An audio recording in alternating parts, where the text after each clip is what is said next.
Hello, here are the different parts of your jewellery DIY bracelet kit. I've got all the pearls here. There's 4 small, 2 medium and 2 large. I've got 10 bits of silver wire, so you've got a couple of extra in case you need to. Your silver lotus mandala, your clasp, a jump ring and your chain, which I've cut into 2, so you've got the 2 equal lengths.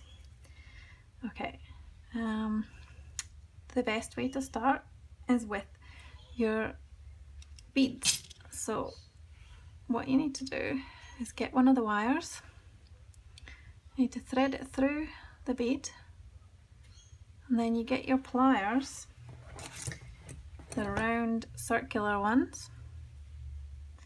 The smaller the better. I like ones that can fit in my hand. And we pinch it a few millimeters from the end, and then what you do is you move the wire, just holding them gently so you don't mark the silver, until you get a full 360. Then we start from the other side.